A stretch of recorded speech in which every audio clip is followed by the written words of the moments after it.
concludes all operations of the emergency alert system. All stations may now resume regular programming. For expanding its sphere of influence, on infiltration instead of invasion, on subversion instead of elections, on intimidation instead of free choice, by a monolithic and ruthless conspiracy. Most of our history we didn't have those institutions. The FBI came in during the First World War, and interestingly enough, one thing that Woodrow Wilson did, he used the FBI to spy on American citizens and actually arrest them if they disagreed with his foreign policy about going to war in Europe.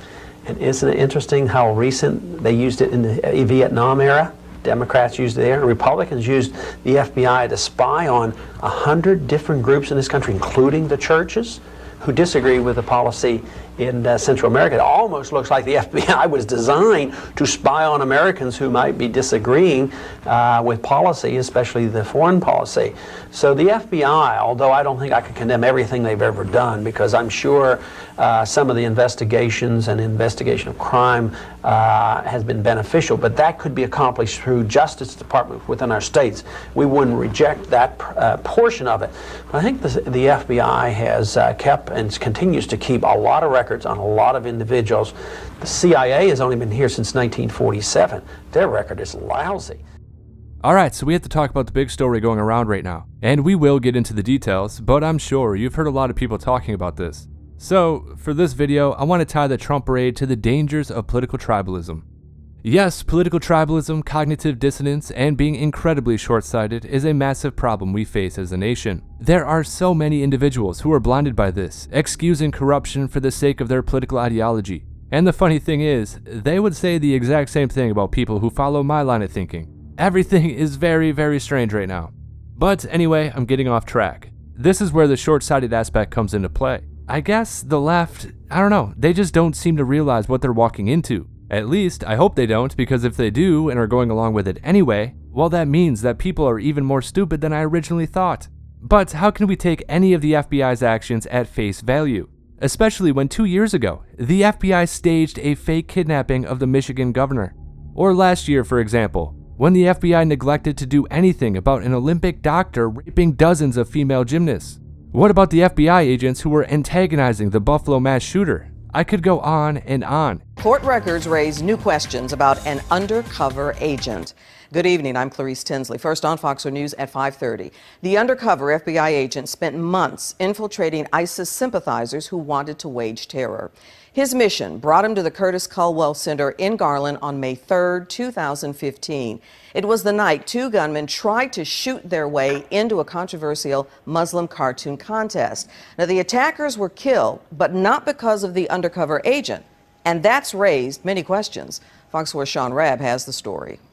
Suspicion surrounds the undercover FBI agent who did not engage Elmer Simpson and Nadir Sufi as they opened fire. So it's pretty clear that from day one, the intent was to encourage some kind of action at the Garland Event Center. Houston attorney Trenton Roberts represents Garland ISD security officer Bruce Joyner, wounded in the shootout. Days before the attack, the undercover FBI agent was communicating with gunman Elmer Simpson, telling him to tear up Texas. It does look like his intent was to document a terrorist attack in order to advance himself within the terrorist organization of ISIS. Seconds before the shooting, the same undercover agent took pictures of the south entrance to the Culwell Center where the shootout went down. These are black and white reproductions from the court record. In FBI documents, the unidentified agent says he saw the shooters get out of their car right in front of him, the driver holding an assault rifle and raising it up, and he heard many shots fired. The agent quickly drove away. The FBI's modus operandi is effed up. I mean, what about this? The FBI targeting parents at school board meetings, raiding Rudy Giuliani over the Hunter Biden laptop, arresting Trump's political allies. And what about this? The FBI raiding Project Veritas journalists in order to protect the Bidens. Again, I could go on and on. Let's begin. Did you know the church committee hearings admitted that the FBI had 2,000 members of the KKK working for them nationwide? Did you know The 28 pages showed that 2 of the 9/11 hijackers were tied to Saudi intelligence and rented a room from an FBI informant in California before the attacks. The director of the FBI who kept this covered up for years? Robert Mueller. Did you know the FBI lied about the shooting first in the Lavoy Finicum case? They tried to cover up the shooting by picking up their casings. One FBI agent was put on trial for the cover-up, but a Portland jury acquitted him. Did you know the Pulse nightclub's gunman was an FBI informant for more than a decade? Prior to the 2016 mass shooting, they knew the son was a threat, but they did nothing. And James Comey vowed to get to the bottom of this. He never did. Did you know? In 2005, Jeffrey Epstein was under an 11-month FBI investigation. 40 underage girls at the time alleged that Epstein assaulted them. After Epstein gave information to the FBI, federal charges were dropped. Who was the head of the FBI then? Robert Mueller. Did you know the Boston bombers were well known to the FBI? The older brother traveled to and from Dagestan without a passport while on multiple watch lists. Did you know police in a Boston suburb found a pressure cooker bomb factory in the home of Daniel Morley just 2 months after the Boston Marathon bombing while investigating a domestic disturbance? But the FBI suddenly got involved in the case and no charges were ever filed. Go ask the Boston police about that one. And then finally, did you know there is a video of the Boston bombers placing the bombs at the marathon site? Yet there is no direct evidence linking them to the building of the bombs. The FBI reported the devices were highly sophisticated, yet James Comey has never explained them. What about the fact that Christopher Wray admitted that the FBI fraudulently obtained warrants to spy on Trump's campaign and while he was president? The entire Russian collusion hoax was due to the weaponized intel agencies, and we're supposed to expect that this is on the up and up. I mean, the clip of Ron Paul in the beginning. The FBI has always been doing this shady stuff. I did a video a while ago about COINTELPRO. And on top of that, Hoover was all about the blackmail too. Very, very similar to how Epstein operated. Hoover's secret files, they say. Yes, he would be proud of the corruption in today's FBI, no doubt about it. Anyway, one way to tell that the Justice Department is completely politicized, well, the justice system as a whole, and of course the intel agencies, subverting them and turning those agencies into a de facto Gestapo for the establishment can be exemplified by things like this. So besides the fact that the day before this raid happened, this was the main story going around. Yes, they are trying to tell us that Trump was flushing documents down the toilet. Now, how long do you think it's going to take before this is proven to be fake? I mean, let alone how it looks like fabricated evidence. But you know what happens when people want to make sure that stuff is destroyed? You know, evidence is destroyed? Well, of course, they take photos of themselves destroying the evidence, of course. Anyway, Trump was raided over the Presidential Records Act compliance. This is quite the horse for the DOJ to bet its institutional reputation on, especially when Hillary admitted to setting up a private email server for government comms and then deleted it all. In fact, she is bragging that she did far worse than Trump and got away scot-free. On Tuesday, the morning after the raid, Hillary Clinton tweeted out this: "Every but her emails hat or shirt sold helps Onward Together partners defend democracy, build a progressive bench, and fight for our values. Just saying." Ah yes, the but her email clothing line, grifting off of her corruption for fundraising. And the people clap like seals and don't think twice about it. I mean, Hillary Clinton deleted 33,000 emails after they were subpoenaed. And she's releasing this today, profiting off of it by shilling $32 hats. They proved that she had classified material, that she deleted, used BleachBit, and had staffers destroy phones with hammers. To be competent, let's go through the facts. 17,500 emails that she lied about turning over. The server wipe. Within weeks of there being a report that she had a private server, it was wiped. She thought that C, which stands for classified, stood for cookie or something, which stands for classified. She thought that drone strikes are not classified. She said that the reason she used the private server is for convenience, and that she only had one device. She used 13 Blackberries, let me finish, and 5 iPads. At least she doesn't just stick to either Blackberry or iPad. This is somebody who is absolutely disqualified from becoming president. They destroyed Blackberries with hammers in the State Department. That's not what we want the presidency. Actually, and Evan, hold on. Can you fact check that? Hang on, Evan Perez. Hammers, fact check that for me, please, on the fly. Yes, they did, Brooke. Thanks, As you mentioned, there were 13 devices, mobile devices, and 5 iPads that the FBI said that, in some way were used with her private email server, and they did, in some cases, just destroy them with hammers when they were done using them. That's a pretty good way of just.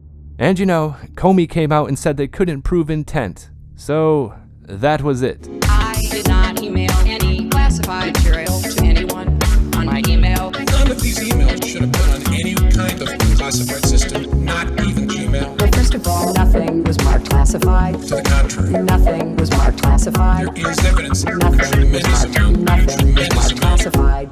Now let me tell you what we found. Oh my God. 110 emails. It was not the best choice. 52 email chains. It was a mistake. Have been determined to contain classified information. What difference at this point does it make? 8 of those chains were top secret. Was it the best choice? 6 of those chains I said it was a mistake. 8 contained confidential information. What difference at this point does it make? With respect to our recommendation, this is going to be an unusual statement in at least a couple of ways. Although there is evidence, our judgment is that no reasonable prosecutor would bring such a case. I know there will be intense public debate. I know there will be intense public debate.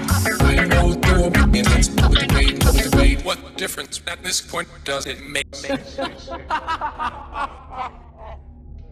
She is gloating that she is above the law and knows that Democrats will give her money for it.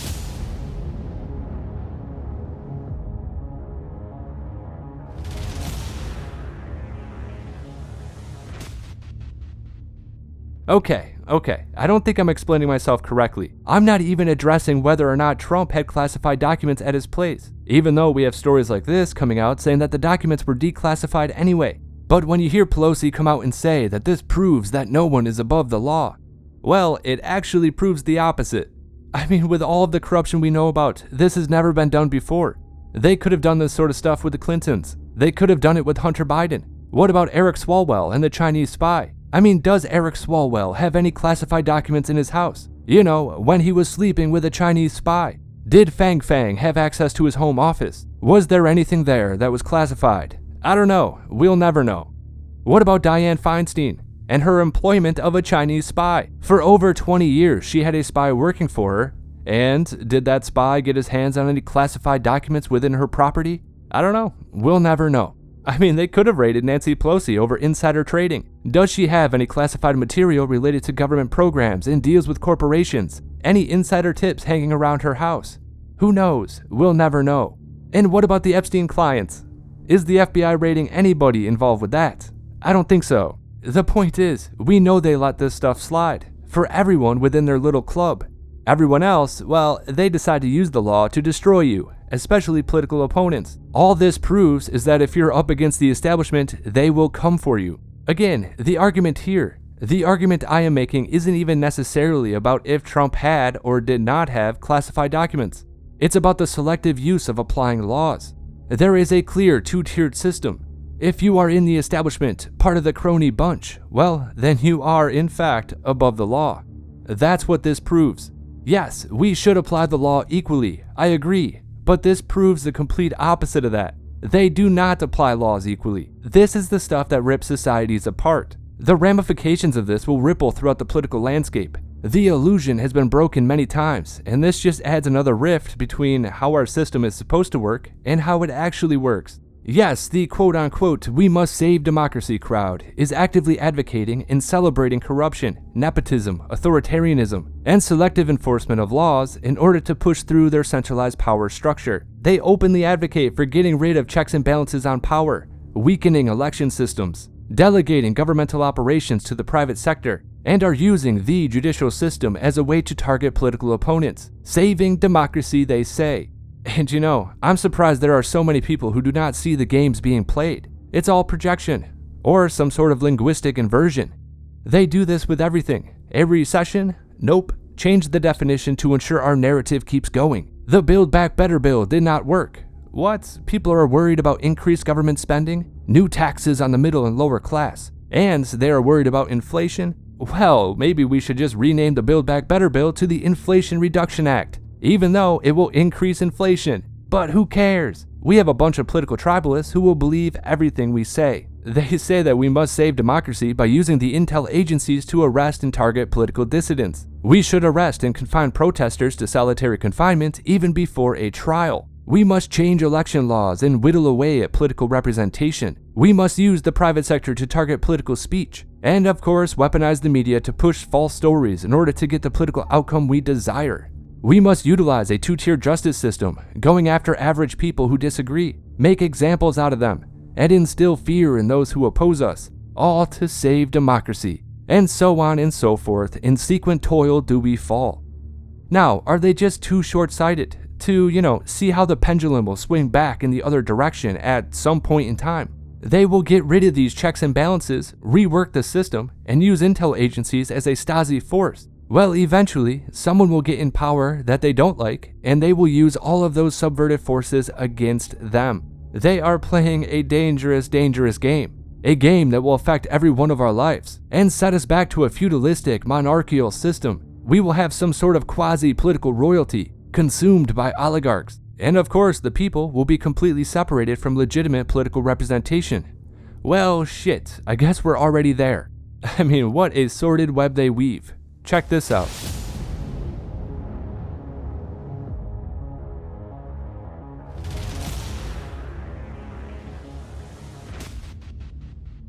The judge reportedly behind a Mar-a-Lago raid warrant is former Jeffrey Epstein lawyer and Obama donor. It is truly, truly amazing to see how the deep state operates. Yes, I believe a crescendo of political and ideological war is coming. Okay, before we get into the Epstein connection. So, I was having coffee with my parents the other day, and we usually end up talking about the absurd politics of the week. Well, when I was talking with them, I said, they have been working on this quote-unquote transition for a very long time. Now I left some details out, but the establishment first signed on to Agenda 21 back in the early 90s. They have been working on subverting the US and getting rid of our classic political system in favor of, a centralized federal force, one that complies with global dictates, rather than what the citizens actually want. They have signed onto all the global agreements for the future, and with a growing populist movement, clear indicators that the majority of people are not actually in favor of this. And on top of that, with the establishment knowing full well that they are entirely screwed come November. Well, as long as things run as they're supposed to, and that's the thing, they aren't going to let things run as usual. They cannot afford to lose. They have a whole infrastructure set up for this new form of technocratic rule. They have trillions and trillions of dollars at stake, deals made with corporations, new compliance systems being brought into existence. And through this, we know that they aren't going to just let all their work be dashed by the will of the people. Some serious fuckery is coming, I said. And well, the next day they raided Trump, and are trying to ensure that he cannot run in 2024. But the thing is the corruption runs much deeper than most expect. Trump and the populist right are openly saying that they are going to go after the administrative state, what is commonly referred to as the deep state. He wants to drain the swamp, and it's not going to be easy. I truly hope he can do it, but we have to expect some crazy stuff to happen. The entire machine is out to get him, out to get you really, and ensure that the system doesn't change. The entire machine is comprised of people who believe their 401ks, their pensions, their careers, that they are more important than the nation, more important than freedom, more important than morality or ethics, all of it. And on top of that, a majority of them are ideologically aligned. They bought into the establishment culture. They bought into globalism, and they are actively trying to maintain it. I don't know what's going to happen. Expect more fireworks though. It's going to get messy. All I'm trying to say is that there is too much on the line for the establishment, for these corrupt politicians to just let all of their quote-unquote work get flushed down the drain. But yeah, let's get back to see how crazy it is, and how the deep state really works. So, Judge Bruce Reinhart, who is reportedly the judge behind the warrant authorizing a raid on former President Donald Trump's Mar-a-Lago estate. He is a former attorney who represented employees of convicted sex offender and notorious pedophile Jeffrey Epstein. And as reported earlier, he was also a donor to Obama and even Donald Trump's political opponents like Jeb Bush. So as reported by the Miami Herald, Judge Reinhart began representing Epstein's employees on January 2, 2008, just one day after departing the U.S. Attorney's Office, where he served as an assistant U.S. attorney closely involved on the convicted pedophile's case. Yes, he was leveraging inside information about Epstein's investigations to curry favor with Epstein. And in 2011, he was named as the prosecutor who allegedly violated the rights of an underage girl. How crazy is that?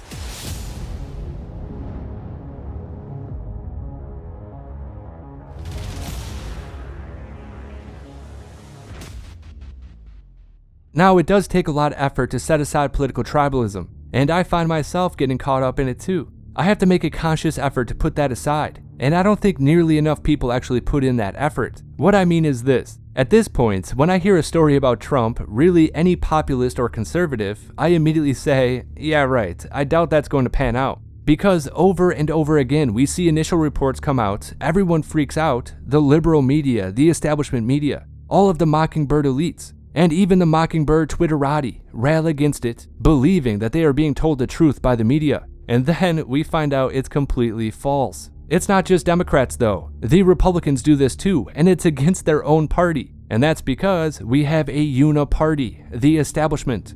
It's just, I don't know how we get people to think more critically when it comes to politics. Everything about the system is a manipulation. The way stories are framed, the wording used, how they format stories. I mean, they actually bet on people only reading headlines, and they just hope that they never get to the crux of the issue. And the thing is that's kind of what happens all the time. Most people never find out the truth, and retractions are made much, much later, and with no fanfare. So, of course, the initial false headline sticks with people.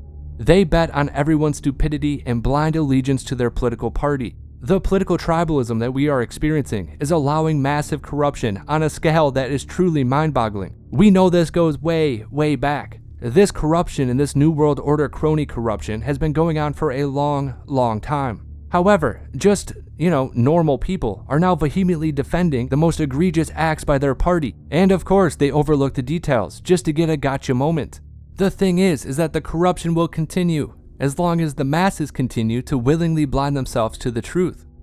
We have a massive issue in this nation. Both political parties can be truly defined by their political theater, and I wish people would realize that they all have the same goals. Their media presence consists of fundraising goals. They toss out platitudes and talking points to rally their base, and then behind the scenes, they just continue to move towards their real agenda. And to be fair, I understand how this came about too. A president sometimes only has 4 years to get what they want done. At most, 2 terms. Global issues go on for decades and decades. It's a slow buildup of events, and they set up this machine to enable continued global efforts. Well, the thing is that now it's gone rogue. And now we are clearly seeing them upping their domestic actions to ensure they remain in power. The people are fed up and are trying to use their power to vote these corrupt politicians out, trying their best to regain control of a government. And we just can't expect these sociopaths to willingly bow out. I don't know, they have put too much work in, too much money, too much everything into this agenda of theirs to just give up. I really have no idea what's going to happen. But I don't have a good feeling about any of this.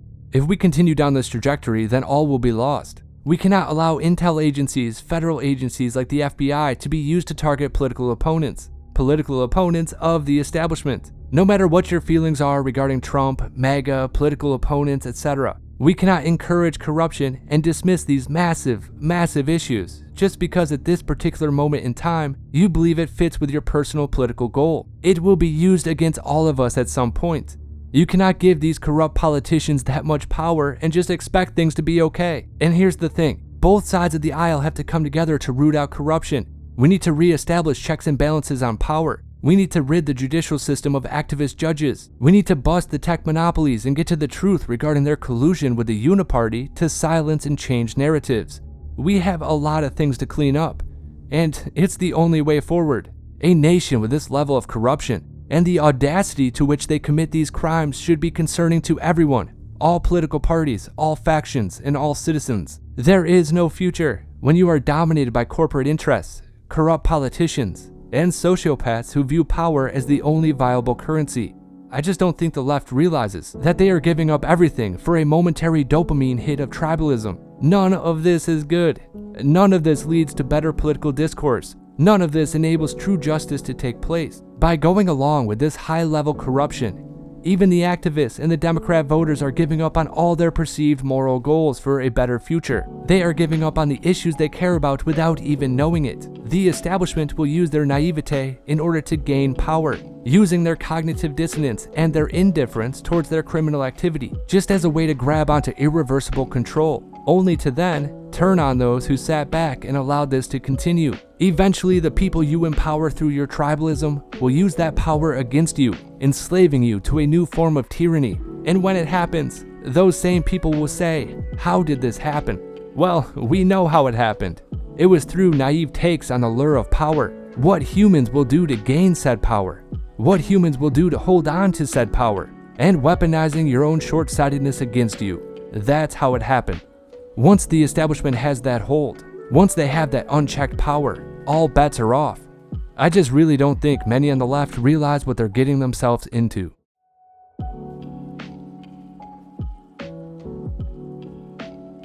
Once again, this is HelioWave. If you like the content, like, comment, and subscribe. Share the video if you want to. If you're in a position to, consider subscribing on Locals or Subscribestar. As always, make sure you disobey those true fascistas, and of course, I do hope you have a good night.